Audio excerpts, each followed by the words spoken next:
See if we can find that. Move in there. Got in there?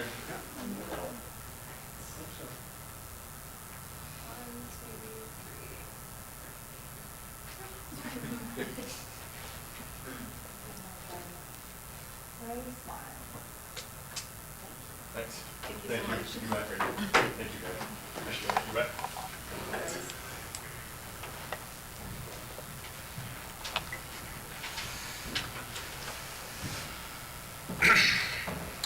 Our next item is ordinances. Seeing none, we will move to resolutions. And the first resolution this evening is the wastewater treatment plant disinfection improvements and the engineering agreement. And Randy, please. Thank you, Mr. Mayor. Following the acceptance of the wastewater treatment disinfection facility plan, an engineering agreement was requested and received from Veenstra and Kim to implement that plan. If you'll recall, that plan was for UV disinfection facilities at the wastewater treatment plant. The scope of the services within the agreement, of course, are detailed in the agreement, but in general, they are for design of the improvements, plans and specifications to go to bid, and then general services during construction. And those general services would be periodic site visits to the wastewater treatment plant. And then once again, that is for UV disinfection.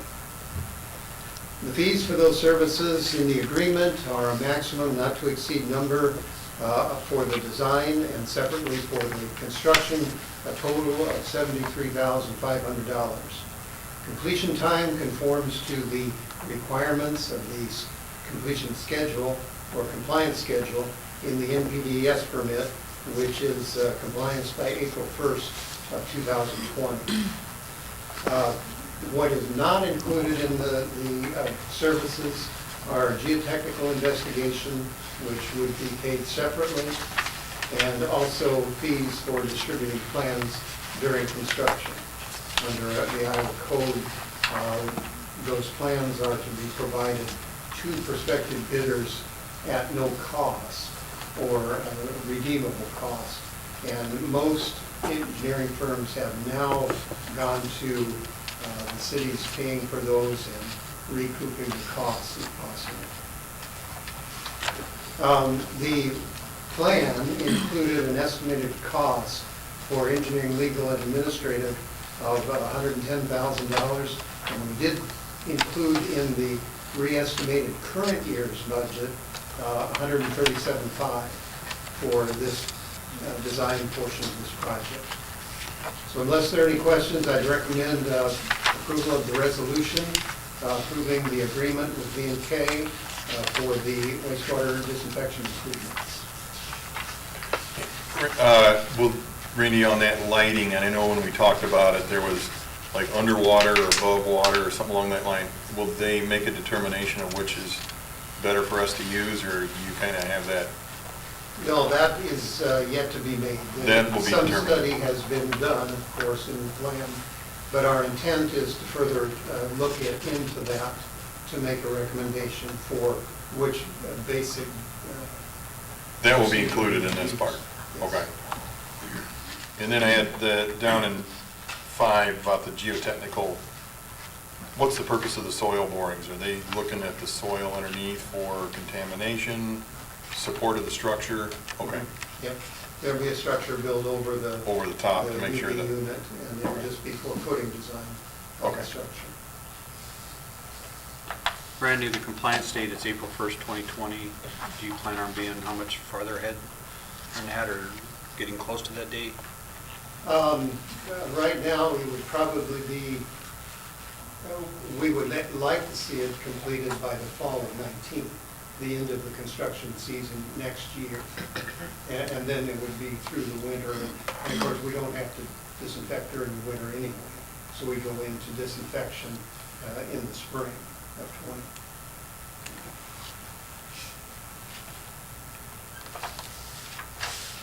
20. Any other questions for Randy?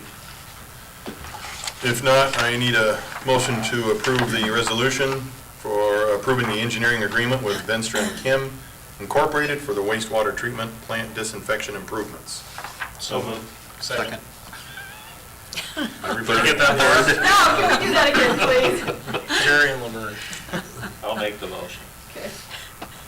All right, now we have a motion and a second. Seaman? Yes. Base? Yes. Dirks? Yes. Fleischner? Yes. Cox? Yes. Haley? Yes. Motion is approved. Thank you. The second item is the wastewater treatment plant sludge handling evaluation engineer agreement. And Randy, please. Thank you, Mr. Mayor. Next fiscal year's budget includes funding for the design of sludge handling facilities at the wastewater treatment plant.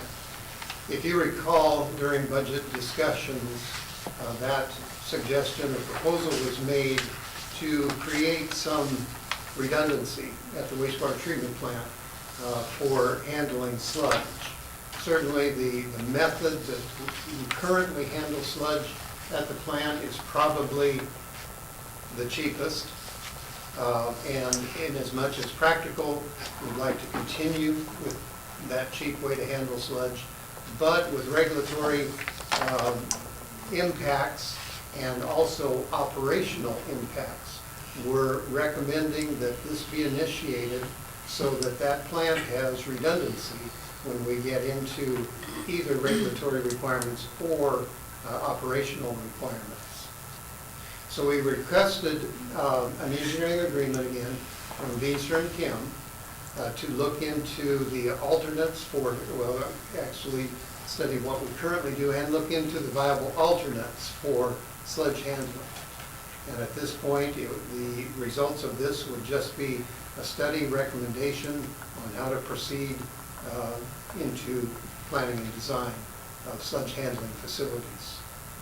The fees for these services are not to exceed, again, on an hourly basis at $18,800, and it's expected to be completed in 3 to 4 months. So unless there are any questions, I would recommend approval of the agreement with B&K for the sludge handling evaluation. Randy, the budget, 18-19 budget includes funding in the amount of $330,000 for design of a sludge handling at the wastewater treatment plant. What exactly are we getting in that $330,000 that you project there? Well, that was a number put together for the design plans for the sludge handling. That's what I wanted to If clarify. we were to go, once this study is done, a selection is made of a process for sludge handling, then going into the plan and specification for it. And of course, that number is large, and sludge handling could be large.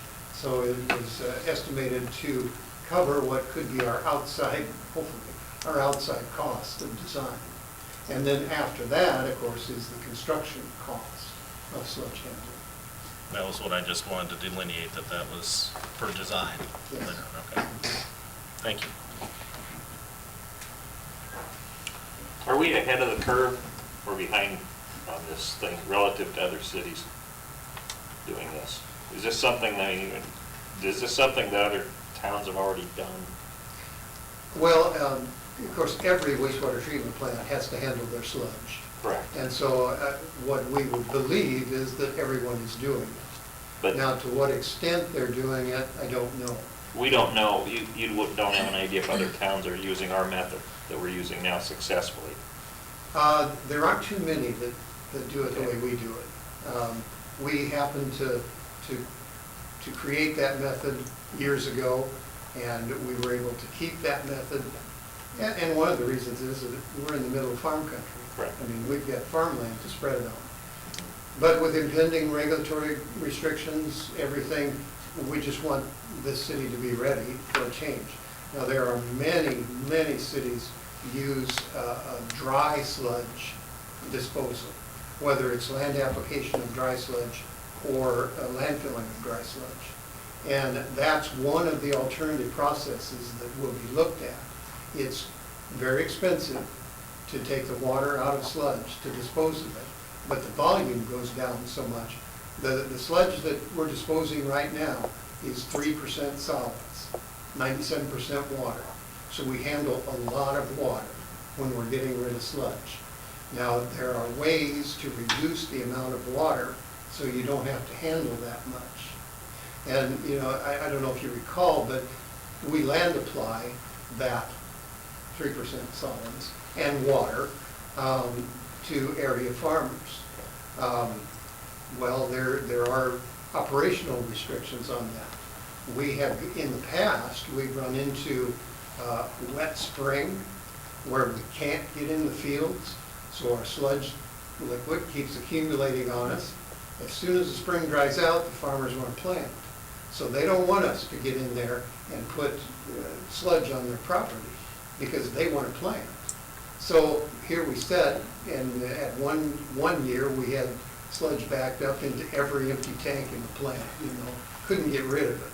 So this, if, for example, if we went as far as creating a process for drying the sludge, switch to that, dry the sludge, have a lower volume, then if worse comes to worse, you can landfill it. You pay a fee, but you can landfill it. Otherwise, it could be then land applied dry. So it gives, what we're suggesting is some operational flexibility for the plant. And other plants, yeah, a lot of them dry their sludge. You know, and it's a costly process to dry all your sludge. But there are a lot that do. Some dewater and get it thicker than 3% solids, and so they're not handling quite as much water or storing quite as much water. So those are all options to look at, you know, and cost out and see what we believe would work best. And always keeping in mind that regulatory requirements and restrictions, you know, could be coming down the pipe because sludge ends up, you know, catching all the metals. And it won't be forever that people will want metals put on their agricultural properties. So it's, you know, those are all things to consider in an evaluation like this. Keep the chromium level down. It's low. Thanks. How much of a reserve capacity do we have now, Randy? I mean, how long could you go before, could you wait a year before we hit? No? We can. Okay. Before you went to activated sludge 12 years ago, we had capacity for a year. That's the way it was built. Because in a trickling filter plant, the sludge is about 6% solids when it comes off the trickling filter, or final clarifier. In an activated sludge plant, because you aerate and use aerobic bacteria to reduce the waste, the sludge does not concentrate. It remains, it contains more water. It just doesn't settle out like anaerobic sludge would.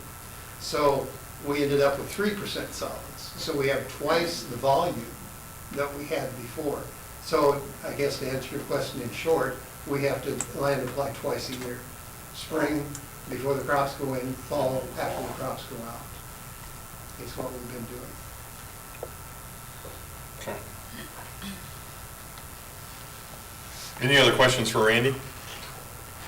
If not, I need a motion to approve the resolution to approve the engineering agreement with Benster and Kim Incorporated for the wastewater treatment plant sludge handling evaluation. So moved. Second. There's a motion and a second. Seaman? Yes. Space? Yes. Dirk? Yes. Cox? Yes. Haley? Yes. Weston? Yes. Motion approved. Thank you. We'll move on to reports. And our first report this evening is the police vehicle purchase. And Brad, please. Thanks, Mayor. On March 9th, the police department solicited bids for replacing a 2015 police sedan, and we received one bid from Champion Ford. With only receiving one bid, we did compare the rest of them to the state bids, which you'll see on the memo here. There's no trade-in value with the state bid. Champion Ford, being the lone bidder, I suppose, on this one, did come in at the lowest with a trade-in value, and the trade difference is $19,939. The budget amount that we have for next year is $20,500, and the reason we're coming so much earlier is delivery time on these vehicles is getting longer and longer, so we don't expect delivery until after July 1st into the new budget year. And also our equipment installer, aftermarket equipment installer, was doing these in the wintertime. That's their busiest time of year for their normal business, so they've asked if we could move these ahead. So that's why we're here a little bit earlier than we normally are doing these purchase replacements. So my recommendation would be consideration of the bids received and approval of the purchase from Champion Ford with a trade difference amount of $19,939 with a delivery date after July 1, 2018.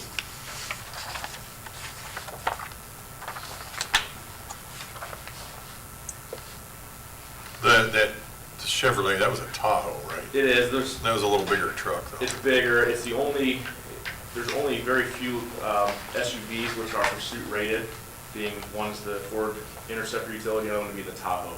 So if you're comparing pursuit rated vehicles only, those are the two that are out there. Yeah, much bigger vehicle, and we've heard some negative things from other towns. That's just, it's hard to turn around in one of those on a city street.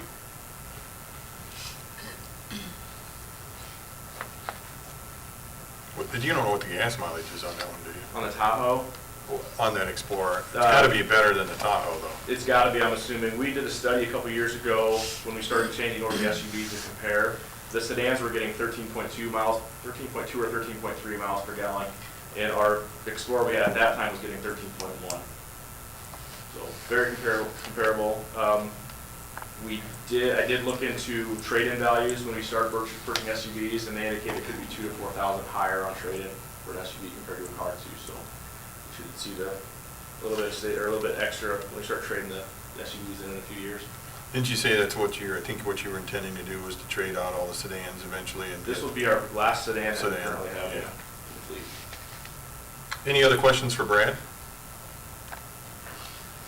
If not, I'll need a motion to approve the purchase of one 2018 Ford Police Interceptor all-wheel drive utility vehicle as specified with a delivery date of July 1st, 2018 for the trade difference of $19,939 from Champion Ford of Carroll. So moved.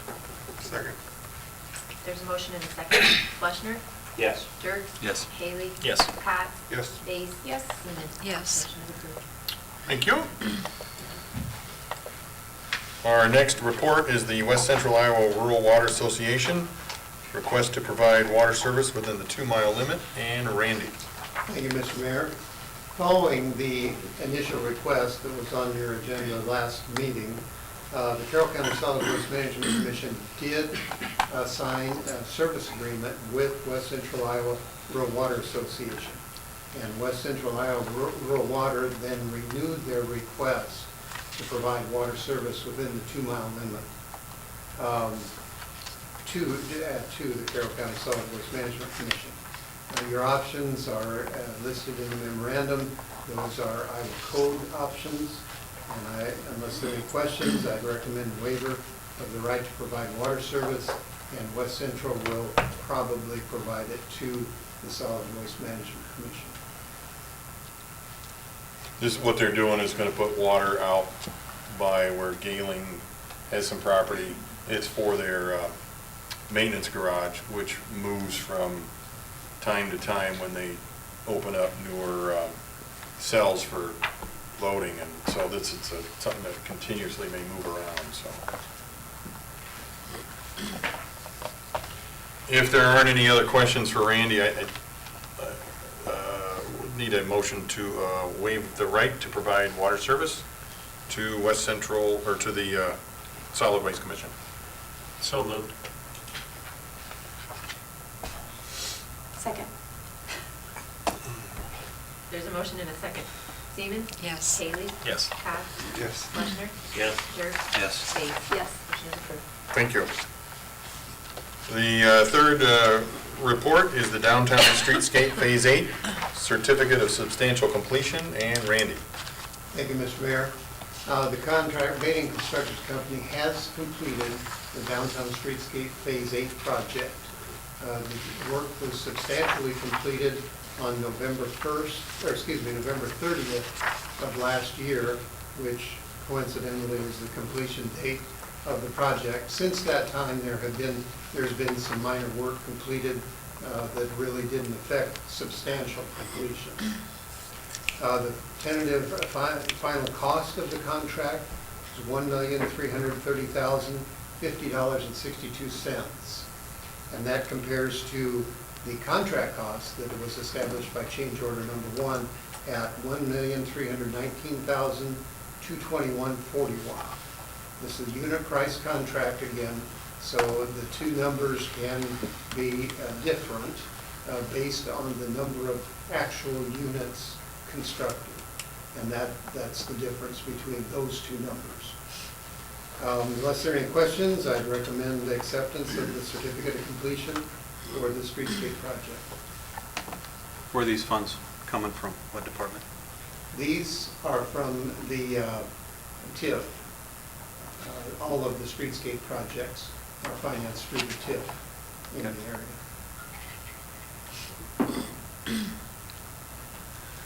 Any other questions for Randy? If not, I need a motion to accept the certificate of substantial completion for the downtown streetscape Phase 8 project. So moved. Second. There's a motion and a second. Cox? Yes. Seaman? Yes. Dirk? Yes. Haley? Yes. Base? Yes. Fleischner? Yes. Motion is approved. Thank you. Our fourth and final report is the report of the bid opening for the Greens and Tee Sprayer Golf Course 2018. Jack, please. Thank you, Mayor. For you tonight is the, like you'd mentioned, the Green Tee Sprayer. We budgeted $35,000 for this project. It's in the current budget. We received 4 bids, 3 different companies. The low bid was Turfworks out of Johnston, $33,438.30. The current sprayer is 30 years old. Can't trade anything in. It's done. So, and we use this twice a week. A lot of times when we are spraying both the greens and the tees, greens are done every week. Tees once a month. So it does get a lot of activity, and it's something we need to keep the course in the condition that we keep it in. You go around the state and you talk to other Parks and Rec departments, and when they talk to people, they go out, where are the nice golf courses? Carroll's always one of them they mention. One of the finer public courses we have, so, and it's because of the way the guys and the staff work out there. So it'd be my recommendation that you take the low bid from Turfworks for $33,438.30. Can you just sell the other one on your own, or what do you do with the Just other go one? to landfill. I don't think it's work. Is it working? I don't think it will. Oh, it doesn't, oh, never mind. Okay. My understanding, yeah, that's why we're getting rid of it. I didn't realize it was that bad, okay. Yeah. Thank you. Jack, are there substantial differences? I see Van Wall quoted 2 different units. Yep. What were the differences there compared to the unit from Turfworks? The Van Wall, the 2 different quotes, it's the same sprayer.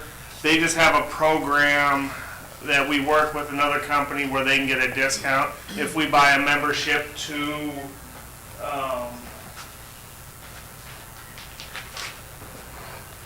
the organization that gives discounts to certain places, Gatorade, Pepsi, and John Deere happens to be one of them, that's showing the discount on that.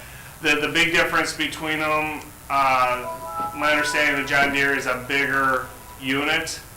It'll hold more fluid, and we just don't need it though. When talking with the park superintendent or the golf superintendent, what the other one, the Turfworks, that's large enough, for capacity that we need when we spray, when they go around and spray the greens. So those were the 2 differences. They all met specs. So just a matter of deciding that we wanted the low responsible bid. What's the cost of that membership? Is there a cost associated with it? There is. It's $500 a year, and they would take it right off the top of their purchase. So what they showed here to me in the bid was the unit $33,735. The discount was $674.70. but you have to buy a membership for $500. So they would cut a check back to us for the $174.70. So the final sprayer cost was $33,560, and the low bid was $33,438. So a difference of $121.70. And the only reason I dig into the minutia is with Van Wall having Nexus here in the Carroll area, I guess I see some value to that, and that weighs on me for consideration. I'd be interested to hear what the rest of the council thinks. What do you get with the membership? Do you, I mean, can you Say that again? What do you get with the membership for buying that? And We is it get- an annual charge? It's a $500 annual charge. And I did not bring the list of companies. Pepsi, I hate to bring out specific, but Pepsi, Gatorade, those purchases. We have some other businesses. I'm planning on still applying for this and just paying the $500 because we'll save money. Some of the equipment or some of the merchandise both Scott's purchase, we'd get a discount. So we'll save money. So I think we're going to do this either through the purchase of the sprayer from John Deere or the other one, because we'll have another bid this fall. We'll have a couple other bids, and they'll be able to use that discount on the John Deere equipment. It doesn't work for the Kubota or the Toros, but they have this program with John Deere. So there will be some savings and some value to getting this membership. Well, you're going to do it anyway. That's of interest to me. Yeah. I'm very interested in, with $100 and some odd difference between the two, I'm interested in leaning this towards Van Wall and going with the Deere unit. I understand what you're getting at, Clay, I get it. I think we'd have to have some consistency in how we do bids. That if somebody's gonna bring in the low bid, you don't wanna get into that slippery slope of, oh, it's $100, $200. I just as soon have it stay, that's my feeling, is stay consistent. The low bid that comes in, that's the one that you take. What happens if you have work that needs done on the unit and Van Wall's local, but Turfworks isn't? Do they come to you, or do you have to get it there, or I don't know anything about that unit? Right. I think it depends on what, a lot of times our guys can repair and do significant amount of it. So they'll get the parts ordered, and yet, sometimes those parts, if you were local, you can go to the garage and pick it up and do it right away instead of a lot of times they'll overnight that stuff. So, depending on what it is, a lot of times they can troubleshoot over the phone, because our guys are good. They've done a lot of repairing. And in fairness, it's the Urbandale location from Van Wall that is selling this particular unit. It is not the Carroll location. That's once again where I'm saying they have the location here that services the area and brings in jobs and growth, and I see value to that. I understand where you're coming from too, Mr. Mayor. I just wanted to bring it up. I thought it was a worthwhile point. I know, I think we kind of brought it up over years. I mean, it's always certainly something to look at. I know. Most generally, we have followed that, but we have stepped outside that protocol too. I agree. It was concrete breaker, I think, last time with the streets department. It does happen. I won't disagree. I just know on some of with the clinic, those committees I sit on, even there, we try to keep it consistent, but, Isn't there something in the amount that you guys can buy? I remember reading this, or we talked about it, where you have the ability to buy local over out of town. The preference is, our policy says if we can find 2 or 3, depending on the threshold, local vendors, we'll approach only the local vendors versus going outside the city here. That's what it was. I might be interested at some point coming back around to investigating having a discounted rate or a change in policy to favor local vendors. That's not an issue for tonight, but it's something. and one of the things I think, we can kind of keep track of, if it's consistently that it's Turfworks, coming in and doing something, I guess, if we need to do some business in other places, I suppose we could do that. Because there'll be another thing coming up too, Sure. He has to come forward with a recommendation, and that's what his suggestion is. We can always do something a little different, I guess. I understand completely. Yeah. And I think there's an understanding in that community and those groups that do the bidding, if they're not low bid, they're not gonna win. That they know that they gotta be competitive and bring the lowest price they can. When they come within $100, I promise you're right, Jack. Yeah.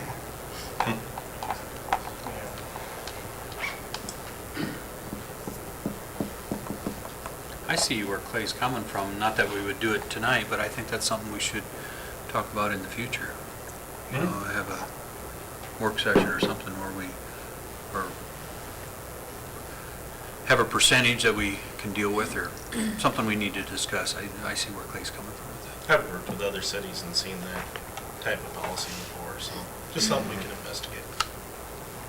No, I know, like I said, we've had issues before and we've altered, so. We've had, if I remember right, we've had a case that was the same, and we took a local bid. The local bid, Yeah. It was identical. And Right. I don't remember what it was, but, and I may be wrong there, but I thought we had a case where we decided to bid local on that. That was about 2 And I kind of years see ago, what you're wasn't it? saying, these are pretty close to the same. But where do you draw Wasn't the that line? with a mower or something? We had a police vehicle last year that was identical. Please, okay, Outside the city. yeah. Well, given current policy on table, I would move to accept the bid from Turf Works for $33,438.30 as proposed by Jack. Second it. There's a motion and a second. Base? Yes. Fleshner? Yes. Seaman? Yes. Cox? Yes. Dirk? Yes. Haley? Yes. Motion is approved. Thank you. Thank you. Trust everyone's read the committee reports and the monthly activity reports. I'll forego the comments because I know we got a little bit longer meeting. Any comments from the council? Any comments from the city manager? Just really quickly, as the council knows, and really more for the benefit of the public, the improvements on Highway 30 will begin on April 2nd, this coming Monday after Easter. It's a really big project for the city. I think will bring a lot of benefits, but I want to take a little bit of time and actually turn it over to Randy to talk a little bit about some of the detouring that we will be facing starting Monday with that project. Okay, on Monday, the plan is to narrow Highway 30 down to 2 lanes, 1 lane each direction, right through the construction area, taper into it, taper out of it. And of course, the construction area is actually from Maple Street over to, nearly to Options Inc. So it's a long area, with the majority of the work being at the culvert at Grant Road, bridge, and then the lane widening and intersection signals. Monday, the lanes will be narrowed to 1 lane each way. Grant Road south of US 30 will be closed, and closed for the duration of the project. Walnut Street will be closed, and it will be closed until it's paved through and opened so that Maple Street can be closed and paved. So there's a large impact on traffic in the area. No left turns will be prohibited for eastbound US 30 to go north on Grant Road. With 1 lane each direction, you can't afford that type of delay to be introduced. We are working with the DOT for establishing detour routes, marked detour routes. Obviously, local traffic will find their way around after the first day. But any through traffic, we're trying to identify some detour routes that are acceptable to the city and the DOT. And those hopefully will get this week. They are not part of the contract. The contractor's portion of the contract is closure of the lanes, closure of the side streets for work. The detour issue is a city responsibility. Randy, the road just north, is that Fifth Street? Right there by Smithfield? Yes. Right on the other side of the railroad tracks? Mhm. Would it behoove us to maybe look at holding parking in the street there? We believe that anything that we select for a detour will probably temporarily prohibit parking. Okay, And then just, at least just for the length of the detour. right, okay. Because that could be, that could suddenly become a much more traveled road than what it is Yes. currently, okay. Hey Randy, specific to that location, I was asked if there's no parking on that road, or there's a daycare center there, home daycare center. And they were concerned about people being able to stop and drop their children off. Will that still be allowed, or, you know, and those type of questions, who's the best person to refer that to? Brad? By city ordinance, you are allowed to stop for unloading. In this case, I would consider that unloading. Super, thank you. For 2 minutes or so, it should be fine. Okay. They don't have to turn their blinkers on, do they? Okay. Randy, when do you guys foresee that you'll be getting those detour routes out to like the places of business in town? I've had a few people ask me, route drivers and stuff, like, where am I gonna be able to go? I believe that they'll probably be published after Wednesday. In paper, on the radio? That's up to the paper and the radio. but, yes. We do have Anticipate meetings. they will. Okay, after this Wednesday. And we do have meetings scheduled with both the newspaper and the radio to kind of go through those, to get the PR out. We kind of were throwing a curveball today from the DOT, so we're working through that to make sure they're happy and we're happy. What's the completion time of this project? The contract is 115 working days. Now, I would anticipate that that would mean with, weather delay, that would probably put it up to October, end of October at a minimum. But DOT let contracts are working day contracts, so the contractor gets credit for any rain delay and holidays and everything. So we just count the days that he can work. And his day count starts the 2nd of April. So he has to start working or he starts losing days. And he will, as planned so far, to begin working.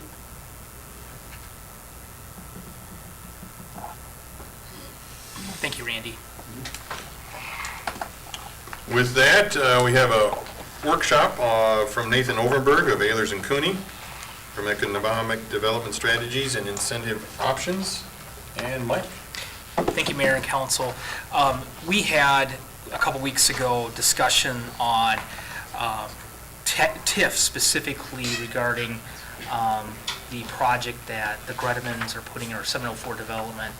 And basically, some of the comments that I received back from council was just wanting to know a little bit more, have a little bit more education. I was putting something together, talked with Nathan, and thought it'd be just best for the expert to come up than have myself kind of muddle through it. So I'll turn it right over to Nathan, and if it's okay with council, we'll just work off of what was sent out and included in the packet, and we won't do a PowerPoint tonight unless there's disagreement with that. Okay, I'll turn it over. Yes, please. Just give us your name and you can get started, Nathan. I don't. Great. Nathan Overberg at the Ehlers Cooney Law Firm in Des Moines. Thank you very much for inviting us up, Mike and Council, Mayor. I've been working in this area for 4 or 5 years now. Our firm has been doing it since TIF was started, essentially. We do a ton of work for cities and counties in the finance area, and urban renewal economic development has become a key part of that to this point. I mentioned before we got started today, if you folks have specific questions that you were asking Mike about, I'd be happy to answer those at the get-go or to tailor my comments toward it. I know Mike gave you a ton of information in writing ahead of time. Just so you know, I didn't prepare that specifically for you, so don't worry about how much time was spent putting that together. We have a standard ABCs of urban renewal economic development that we hand out to clients when we speak at conferences, et cetera. And actually the PowerPoint primarily was prepared for the traveling budget seminar that the League of Cities puts on, which we speak at regularly, although I did try to tailor it a little bit for your particular situation. We can talk about all types of economic development incentives. Primarily, our cities work in the urban renewal area. Urban renewal includes TIF. They're not quite the same thing. A few of my slides at the beginning try to explain that. That TIF is actually just one subset or tool in your urban renewal toolbox. Another tool that is often used is urban revitalization. It sounds a lot alike, but it is a little bit different. Urban revitalization is a separate code section, and it focuses specifically on having a set schedule of tax abatement.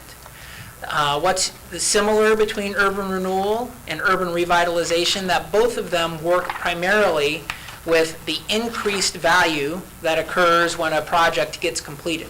So ideally, a private development project occurs, and that increases the assessed value, which then creates additional taxes, right? But as an incentive, you can potentially rebate those increased taxes back to the developer. That's urban renewal. Or you can abate those taxes and say they don't have to pay them at all, which is urban revitalization. There is also an ability to make grants without using either of those tools. It's called a 15A grant. It comes from code section 15A in the Iowa Code. And essentially that says anytime that you're incentivizing job creation or retention, the city can use its own funds to provide grants or loans, forgivable loans, et cetera, to the business in order to incentivize that job creation or retention. Then there are some specific tools that are available for particular types of projects. Industrial or warehouse projects have their own potential abatement ordinance that you may or may not already have on the books. And you can also do, with respect to industrial and some larger projects, you could do something under the High Quality Jobs Act, which allows you to do some specific abatement for particular projects that qualify under the state's High Quality Jobs Act. So that's kind of an overview of the types of incentive tools that may be available to you. The City of Carroll has quite extensively used urban renewal / TIF over the years. A lot of it is actually historical. You guys have a number of plans that predate some significant statutory changes that occurred in 1995 and some additional changes that occurred in 2012. There hasn't been a lot of new activity since 2012 with respect to adopting plans, et cetera.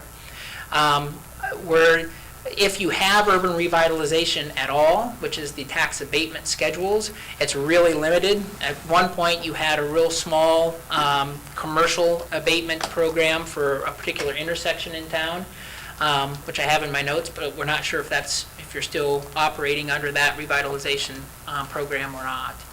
So let me start with that overview. If there's any particular topic you want more information on or have specific questions, and then also tell me how much time you want me to stand up here and talk, because we could go through as much of this information or as little as you folks would like. I serve at your pleasure, and Mike, if you had particular things or questions that you know came up before, I'd be happy to start with those questions too. But.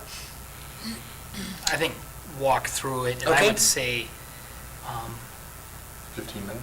2 to 3 hours. somewhere between 50, I was going to say 30 minutes. Okay, would be a that's good fair enough. thing. How many of you have sat through a presentation on urban renewal or TIF before?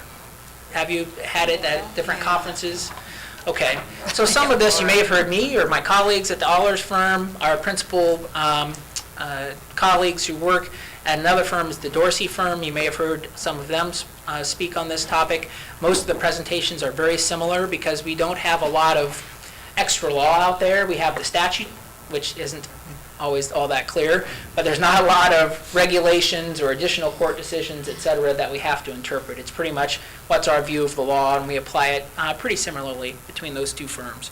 So let's talk about urban renewal or TIF a little bit. Again, and I'm going to refer to, there should be slide numbers at the, I'm not sure how Mike printed them out, but at the bottom of each slide there should be a number on it, and I'm starting on slide 4 at this point.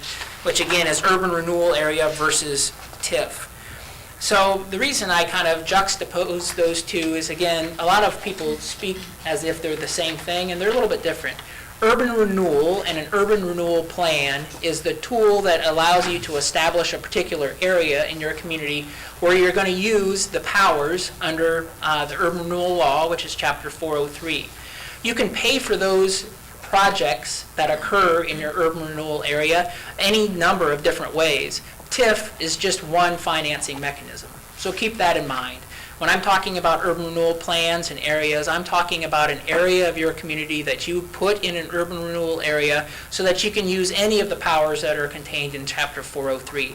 They include some different ways for you to finance things. You don't have to follow all the same bonding procedures, for example, if you're in an urban renewal area.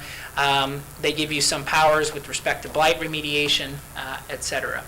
So an urban renewal area is established by adopting a plan. It's basically a 30-day process. You have to consult with the other taxing entities. Generally, if you're operating within your city, the other taxing entities do not have veto power, but you do need to consult with them.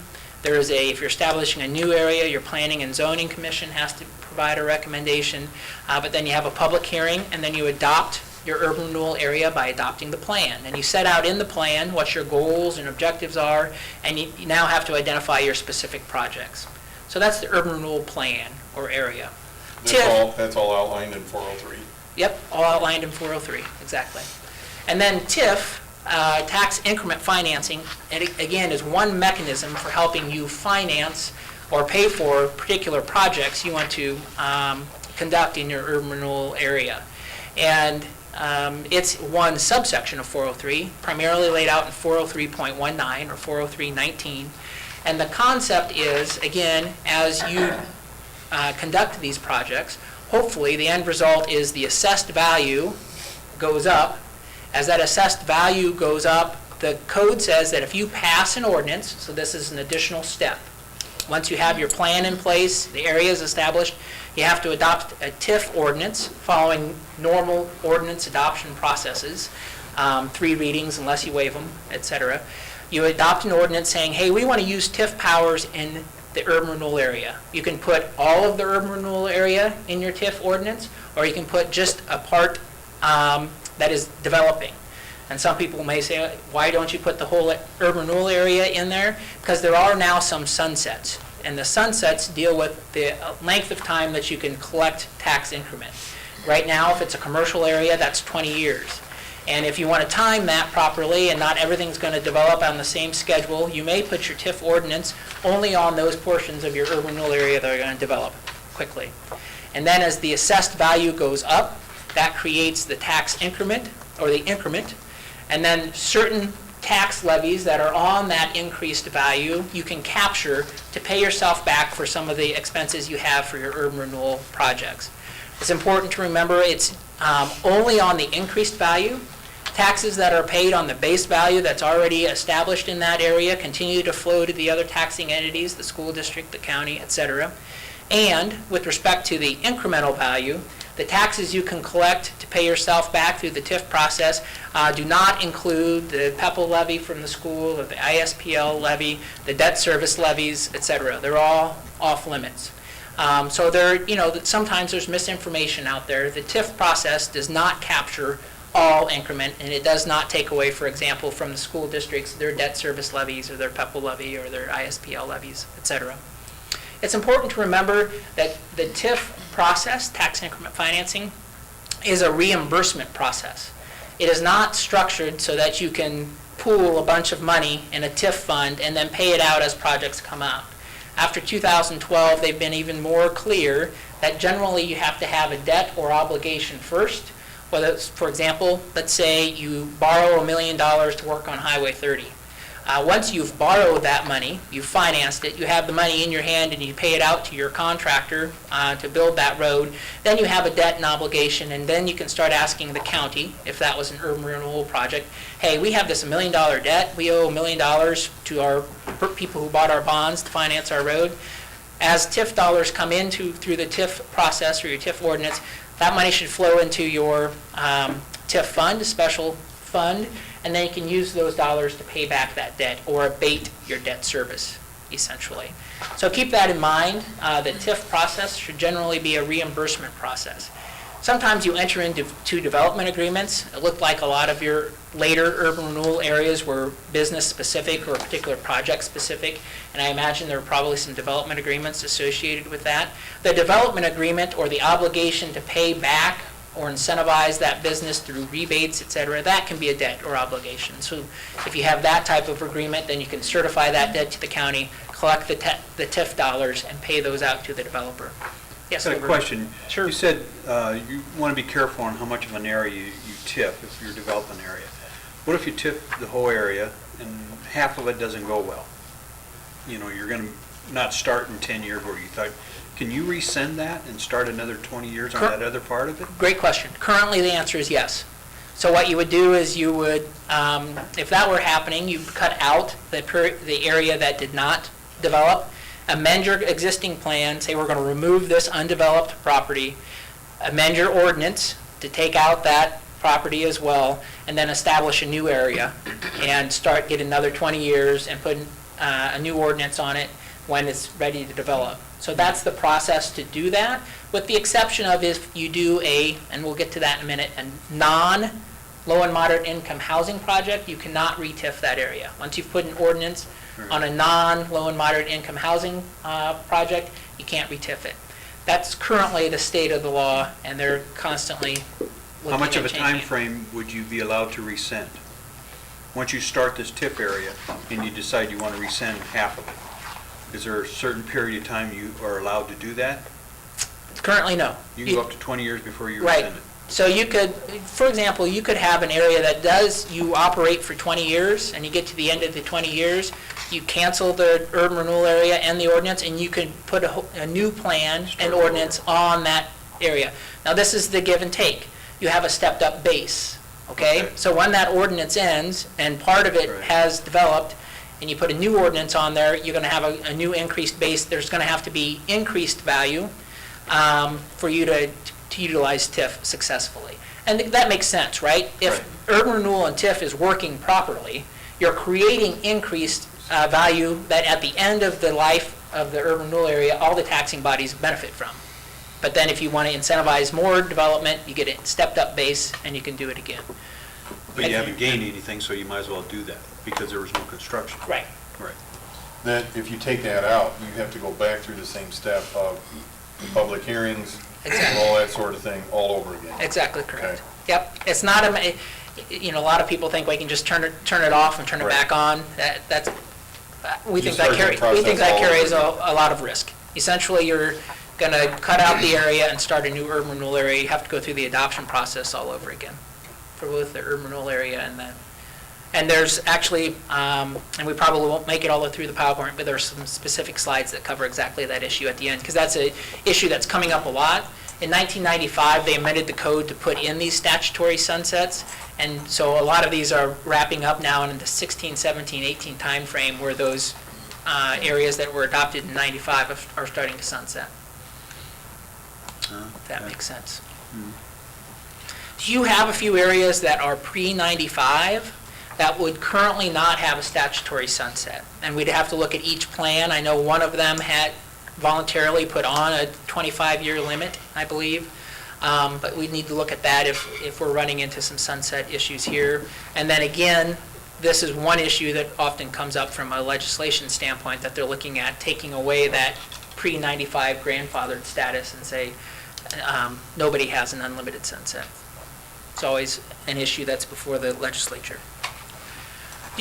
Have you ever used, Mike, I'm not sure, urban renewal for residential projects? Not that I'm aware of. Okay.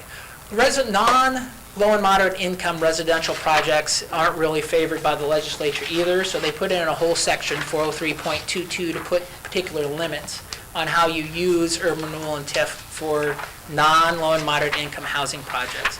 In that setting, you only have a 10-year period to collect tax increment, unless you can get your county and school district to give you another 5. They'd have to consent to that. You can only use the TIF dollars for public improvements, so your roads, et cetera, to assist with the residential improvements. You have to set aside a percentage of the TIF dollars, a percentage of the TIF dollars you're going to spend on the project. You also have to set aside for low and moderate income housing assistance throughout your city. So that's usually in the 35% range. You have to take, if you're spending $1 million on a road, you would have to take 35% of that $1 million, or another $350,000, put in an LMI fund that you would use anywhere in the city. Low and moderate income housing, low and moderate income families are folks who make 80% or less of the median income for your county. And they have a chart that we can help you find and sort through that separates it between a single person family and a 4-person family, et cetera.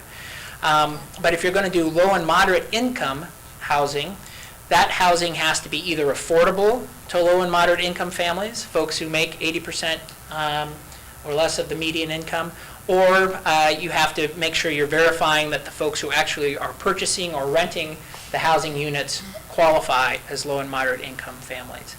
If you do a low and moderate income family project, then you don't have some of these limitations. You don't have to spend the money on public improvements, you don't have the LMI set aside, and you can have a full 20 years to collect tax.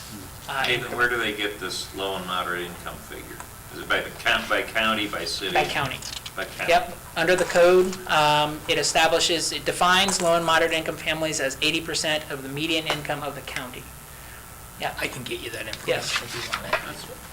it comes through the CBDG Yep. numbers essentially. The question I had about that, can you use the CDBG grants in conjunction with that? Sure. You can. Yeah, there's a lot of different ways you can use those funds. Yep. Okay. Yep. Because I noticed Rick sitting way back there. And he comes forward every now and then, they bring CBDG grants to us. I didn't know if you could also use that in this sort of situation with the TIF too. We're seeing a lot of communities struggle with low and moderate income housing and workforce housing. So there's a lot of attention to finding moderate priced housing throughout the state in the communities. So we're seeing a lot of things being tied together, whether it's CBDG money, workforce housing through the state, some of those grants or tax credits, et cetera, trying to use the urban renewal TIF. And frankly, for multi-family housing, and we'll get to that in a minute, the urban revitalization statute has a powerful tool.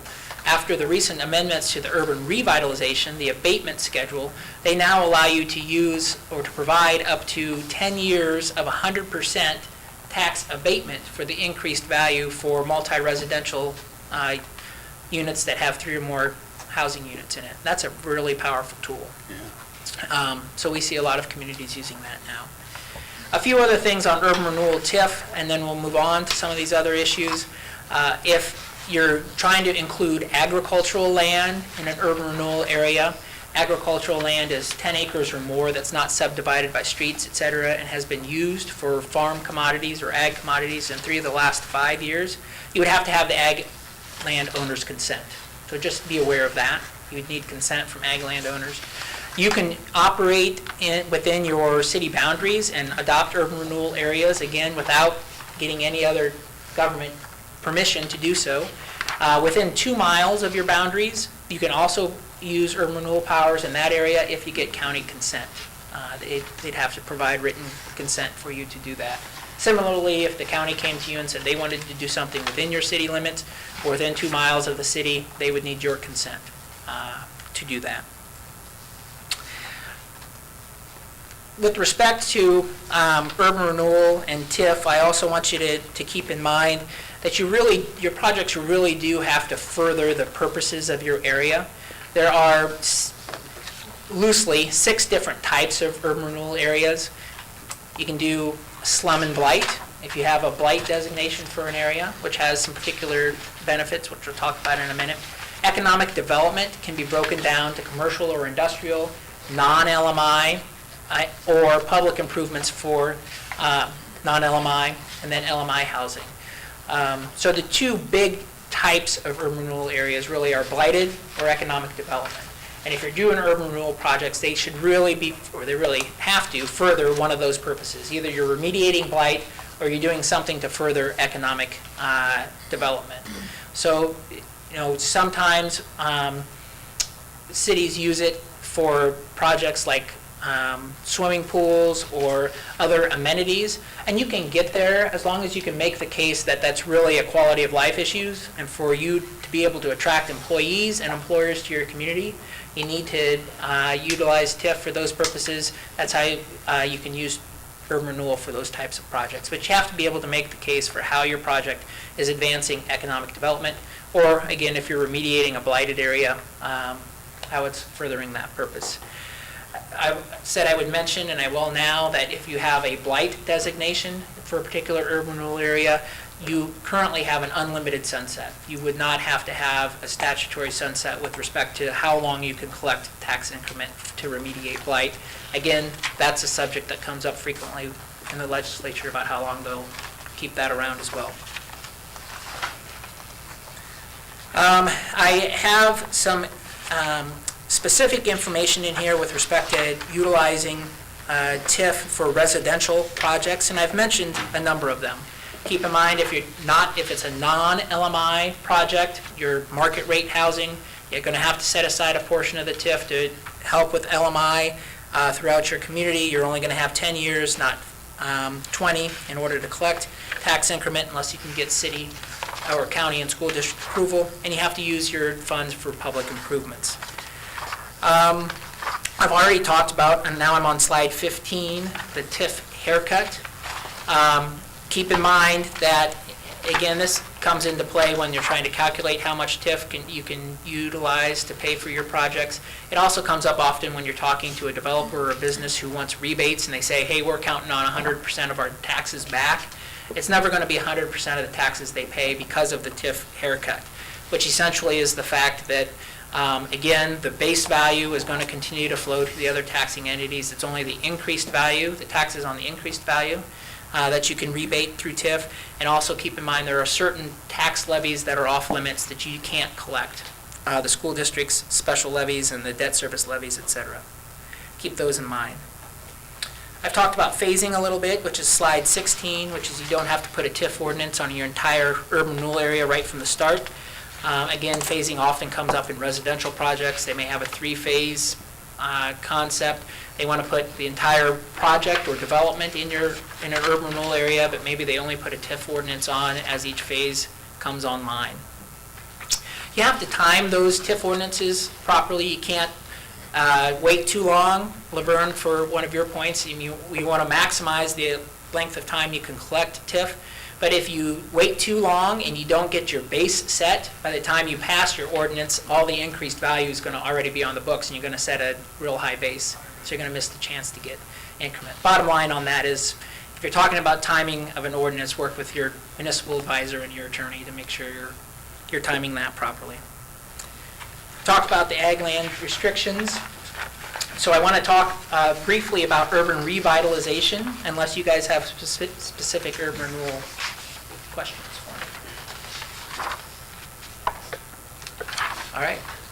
Urban revitalization starts on page 19. Again, urban revitalization differs from urban renewal and TIF. It's chapter 404. It is kind of a broader brush that you're using because you establish a schedule for particular types of projects, and that abatement schedule is going to apply to any similar projects in the same urban renewal area. Excuse me. So you're not going to have specifically negotiated agreements. In fact, you don't even need agreements to do this. You adopt an urban revitalization plan. You adopt an ordinance which establishes the revitalization area. And then in the plan, you're going to have a schedule that says, for example, any commercial projects in this area that increase the value of real estate by 10% or more is going to be available for 100% abatement on those increased taxes for 3 years, for example. So that schedule, 100% abatement of the taxes on the increased value for 3 years, will be available for any commercial property assessed as commercial that increases their value by 10%. And in this case, I put it in the context of residential because there are some unique components, again, for residential projects. Generally, unless you have a blight or historical designation for your revitalization area, the most you can provide in the way of abatement under urban revitalization is 100%. 100% of the value gets abated for 5 years, but only the first $75,000 of increased value. So if they build a $300,000 home, the abatement only applies to the first $75,000 of value, and they can have the taxes on that first $75,000 abated for up to 5 years. That's the best exemption you can provide for single-family housing unless there's a blight designation or a historical designation for a particular area. So this revitalization area could include new housing, It could. Yep, not a current house torn down and built a new one. exactly, Virgin land that has a new house. exactly. Yep. So that's the distinction I wanted to lay out on slide 20, is the difference between, generally, it's only 100% up to $75,000 of value added. If you have blight or historical designations, you have a lot of other schedules that you could potentially use. The other thing at the bottom of that slide I already mentioned, but it is important, property can now be assessed as multi-residential instead of residential or commercial.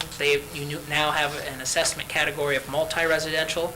And they have amended the revitalization code, which they really don't touch very often, but they have amended it to recognize that multi-residential property with 3 or more housing units and 75% of the property used for residential purposes, you can use a schedule of up to 100% of the increased value for up to 10 years, which is a powerful tool. On your chart, you got 3 years for 100%, and you got 10 years for 100%. That's if they're blighted or historical. It's one or the other, or you can go anywhere in between 3 and 10? You can go anywhere in between 3 and 10. Okay. Yep. Those are just the, again, the revitalization code's been around a long time and seldom touched, and that's one of the, they could have that a lot more cleanly stated. They have like 5 subsections where they identify these different abatement schedules, and those are 2 of them. Commercial. I would attest, if you read this code section, you'll be left more confused. That's a true statement.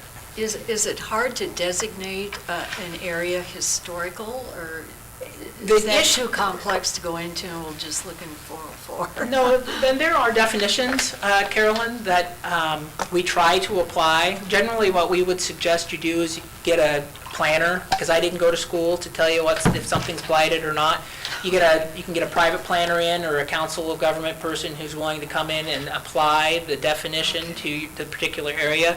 The issue that becomes a little bit of a stumbling block is both for blight and historical. It talks about a predominance of the structures being blighted, or a predominance of the area being blighted, or a predominance historical.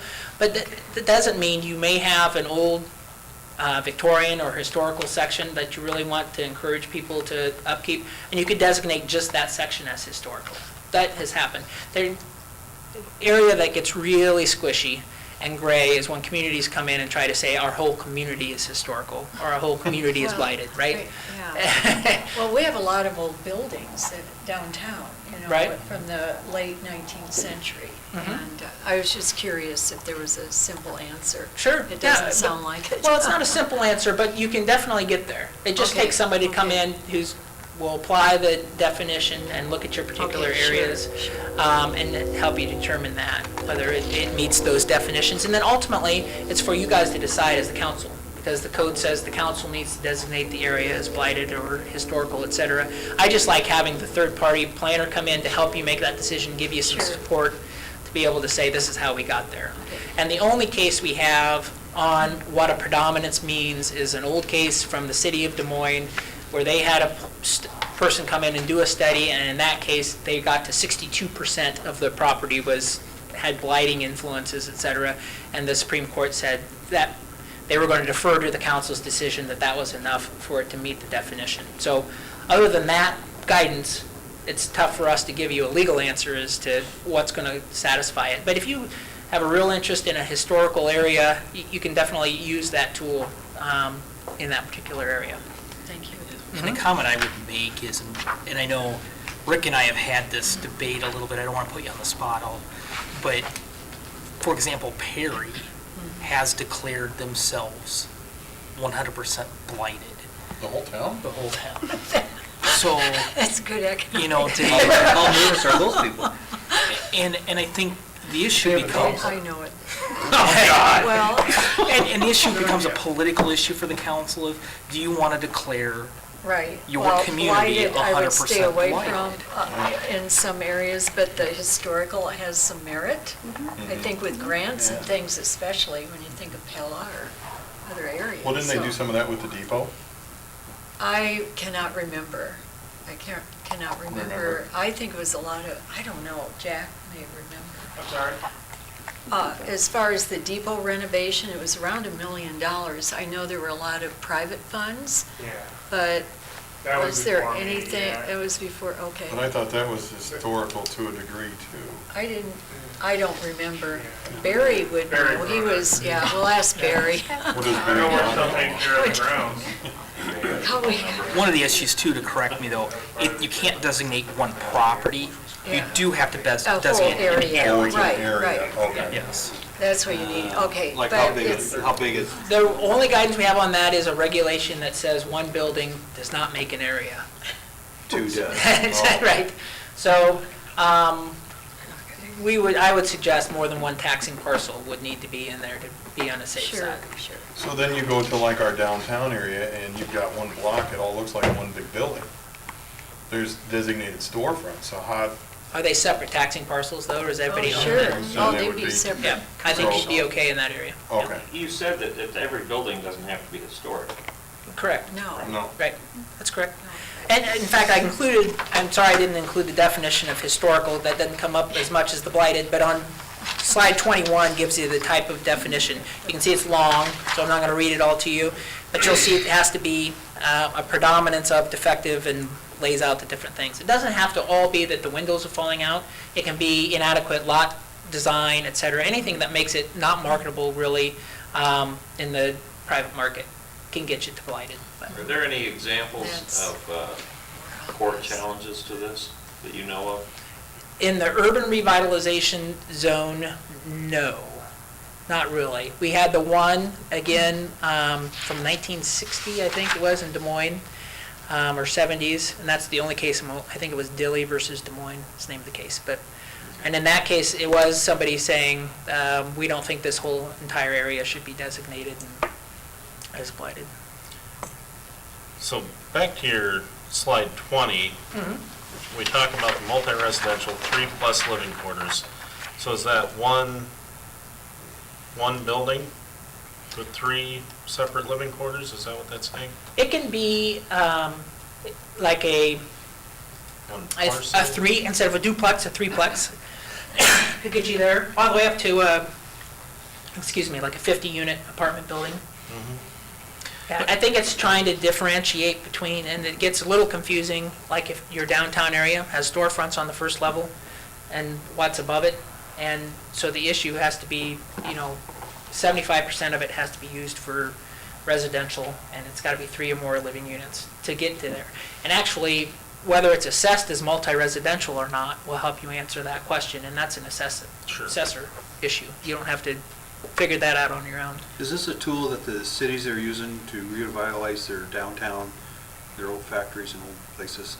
It's used for all of those purposes. For their downtown, it's Yeah, being make used. apartments and stuff like yep, that on it's old- Yep, it's being used for their downtowns. It's being used for apartment complexes, senior living complexes, commercial and industrial improvements. The benefit of it, it has a little harder process to get it adopted in the first instance, because not only do you have to do published notice, you have to provide individualized notice to all the property owners and residents in the area, which you can stuff your notice in the water bill or whatever the case may be. But that's a unique hurdle here. You not only have to publish notice that you're adopting the plan, you have to provide individualized notice. And then if there's a petition, they can make you have a second public hearing. They can't veto you, but they can, if they get enough, 10% of those folks who either reside or own property in the area petition, then you would have to have a second public hearing. So the process can take a bit longer, but once you have it established, the good part is, all they come in is, they come in with an application to the council and say, we're in the urban renewal area, it's commercial property, we've increased the value by 10%. You look at it and say, they've met those requirements, and then you pass it on to the assessor. They confirm or deny, but confirm that it has increased the value by 10%, and then the assessor applies the abatement process. There's no additional work for you. Once you have the plan and et cetera in place, it's a real easy process, not a lot of discretion, et cetera. Versus urban renewal, where you kind of have to weigh every project that comes in. We have an urban renewal area. This business wants us to give them, 5 years of rebates. Do we really want to do that? Is the type of business we want? Is it the number of jobs we're thinking about? So that's the benefit of it. A couple of things to keep in mind. If you do provide, if you have separate areas, separate revitalization areas, you can't say on the south side of town, residential properties get, 3 years, 100% abatement, and on the north side, they get 5 years, 100% abatement. Once you have an urban revitalization area that applies to a particular type of property, you have to apply the same schedule to those types of properties for any areas you have in the community. I wanted to raise that point, a little bit longer process to adopt. Pretty easy to amend, though, once you have it in place. You can keep it on the books. You should establish how long you're going to keep it there, or have it be evergreen, but check in every once in a while. Currently, there's no period of time where it automatically has to fall off the books, et cetera. But once you have it in place, if you do put a deadline for it to end, make sure you keep track of it so that it doesn't. We've had more communities than I'd like to admit where it, by its terms, kind of falls off the books, and then they're still applying it and handing out the abatements, and then you kind of have to help them retroactively say it's always been in place. Because that's how everybody's operated. Great questions. One comment on the multi-residential. That only applies to like apartments. Like if I do a 30-unit condominium building, that does not apply. Great question. Because you're saying different tax owners, et cetera, it would depend how it's assessed. If it's assessed as multi-residential, that's your ticket. And if the condominium is not, if it's assessed as individual residential units, then they wouldn't be eligible for it. So It's a great question. Cautious. Yeah. You can have revitalization in urban renewal areas that overlap, right? You can have both tools available in the same areas, but keep in mind that you as a council would have to coordinate that. Because if you can't abate taxes and then hope to collect the taxes at the same time, right? You're abating the increased value, the taxes on the increased value, you can't collect as TIF the increased value because you're going to have abated. So you would have to coordinate that and make sure they work together. But those are all great questions. That gets me through urban revitalization, and I'm sure I've exceeded my time. There are other tools laid out in here. I briefly mentioned Chapter 15A, which is on slide 27 and 28. The thing to keep in mind there is generally there's a constitutional provision that says public tax dollars shouldn't be handed out to private businesses, right? But there is 15A, which says there is a public purpose in incentivizing economic development, which they define in 15A as job creation or retention. And so that's where that empowers you under urban renewal to provide the TIF rebates, or you can provide grants without going through the urban renewal process. You just have to use your own dollars, right? You can't collect the other taxing entities' dollars in order to do that. So we have had, for some smaller projects, community or cities who have wanted to do that and say we'll provide $1,500 per job for 3 years or something along those lines as an incentive. They would just have to have those dollars available in their general fund or other places to make those payments. But job creation and retention is really the key for your economic development incentives that you hand out when you're actually writing a check, whether it's a loan or a grant or a rebate, et cetera. Excuse me, I have one question. Sure. Could the city or county partner with someone to provide loans, or is it just only city monies or county monies? I'd have to know the Some cities- details of that a little well, more I don't- detail. I just, Right. Maybe in a 28E situation, the city and the county can partner together. You would have to make sure you're dotting your i's and crossing your t's anytime you're entering into a financing arrangement with another entity, Okay. because it's probably going to count as a debt, and you'd want to make sure you've Okay. entered into that properly and you're counting it properly on your constitutional debt limit, et cetera. Okay. But I'm not saying no, I'm just saying the devil will be in the details, and Sure, we'd want to sure. talk through that in detail. Thank you.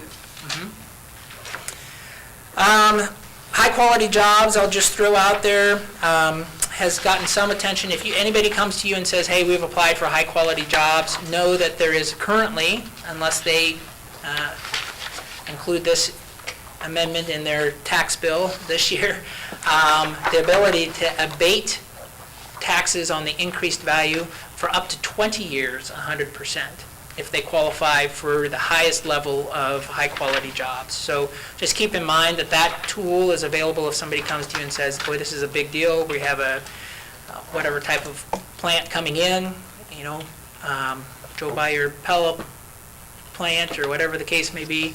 If they come and say we've applied for high-quality jobs, you may be able to abate their taxes by simply entering into an agreement with them to do that. What's a high-quality job? It depends, it's all laid out in... The definitions are in there? Yep, in 15322, or 332. Is it tied to monetary It's value? It is. Like, Okay. it's got to be a certain type of job.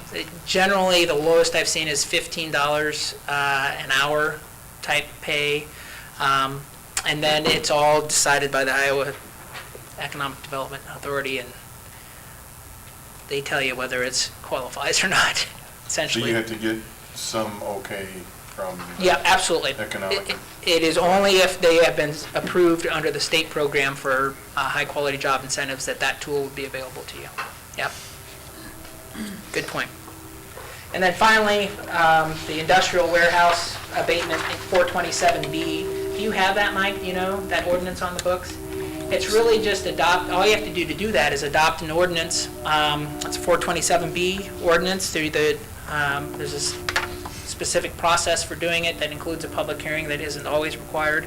But once you have it on the books, then it could make available an abatement schedule of up to the 5-year sliding scale that's in here. It's only available for industrial projects or warehouse or distribution projects. But again, I've seen that used quite a bit, especially if you have an industrial park and you want to have that ordinance in place. Once you have the ordinance in place, it applies to any of those types of projects in your community. So it's a community-wide incentive. It's not a particular area incentive. So you lose some control if you adopt it, essentially. Anybody would get that abatement if you've adopted it. But it's a good tool for industrial projects to have out there. Cedar Falls has a... Cedar Falls uses it. Uses it, don't they? They Yeah. do, absolutely. Target's there. Yep. And they use their, actually do their work. So they use that in conjunction with urban renewal quite effectively. Urban renewal has some limits, which is one of the last slides that I, again, don't want to go through in detail, that limit your ability, if the city owns the property, on how they transfer it if it's in an urban renewal area. So some communities like to own the property in the industrial park and then provide it at a reduced rate or even for free or something if somebody comes in as a part of the incentive. If it's in an urban renewal area, you really have to jump through some hoops to make that happen, because the Urban Renewal Code 4038 says that you need to get fair market value for your property, and you have to go through a competitive bidding process in selling that land or transferring that land unless certain exceptions are met. So sometimes in that situation, you can use, for example, you sell the property at fair market value or provide the industrial tax abatement as the incentive for the buildings that they put on it. So LMI housing, if you have that sunsets at 20, Correct.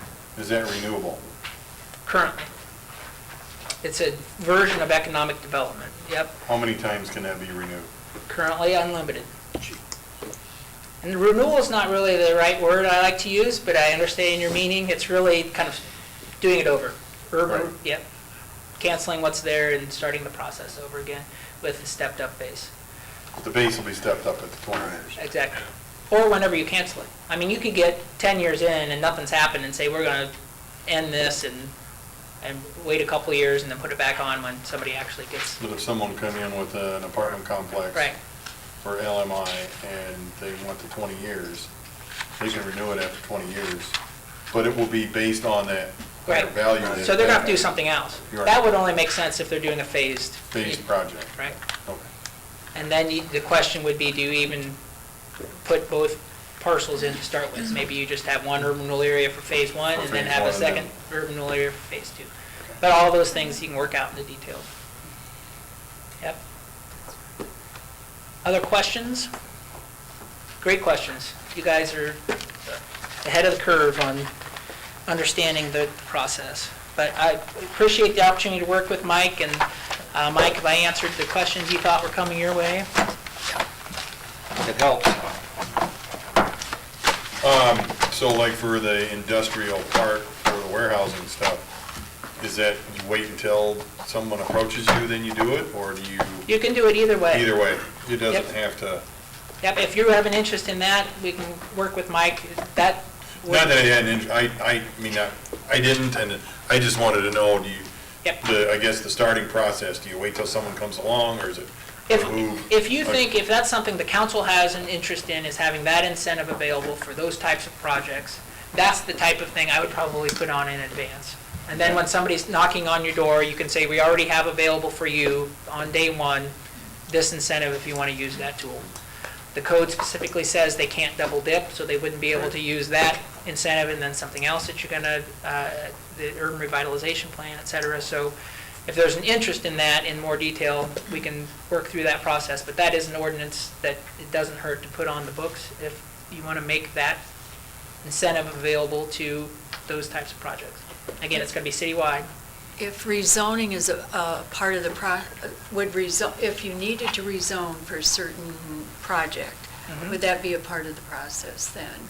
Or early on, or later, or would you have to rezone if, for the specific project you're envisioning as a part of this process? Right. I don't know if I'm And if, making no, sense. I understand. If we're in the industrial area, so if you pass this 427B ordinance that says any industrial project or that comes in and they increase the value by 15%, you're going to have available to you a sliding scale 5-year tax abatement on the increased value. But that's only applicable to industrial property for industrial projects. They're going to have to rezone so that it is assessed as industrial and zoned as industrial before they're going to qualify under your ordinance to get that incentive. I was just thinking of ag versus industrial. Exactly. Yeah. Yep, they'd have to move it from ag to industrial as a Different part of way the to- process before they would ever be eligible under that. You ever see that done as a tool to search for industry to come in? A lot of communities already have it on the books, Okay. and I'm sure that they use it, market it as a tool. You know, like anything, does it set the floor? And they come in and say, great, you already have that, now I also want X, Y, and Z, and that's not good enough, et cetera. It's a potential. The high-quality jobs, for example, and anything through the state, generally they're looking for a local match, and they look to that 427B as kind of the threshold. That's one thing that is, they already have a ready-made box where you can just check that and say our local match is the 5-year sliding scale under 427B. So it's widely used. I guess I would just throw out there, if that's something that's hindering our economic development, I guess that's kind of why I asked that Right. question. I haven't heard anything from our development directors, but I don't know if they've heard yay or nay on that or not. Right. But And that's that'd the be a right question to ask. Yeah. Yep.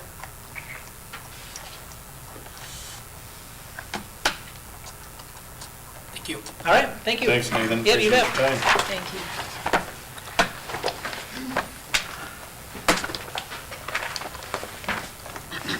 With that, I think we have one more item, and that is a closed session pursuant to Iowa Code 20.173, union negotiations. And Are we legally going to close session? Thank you very much.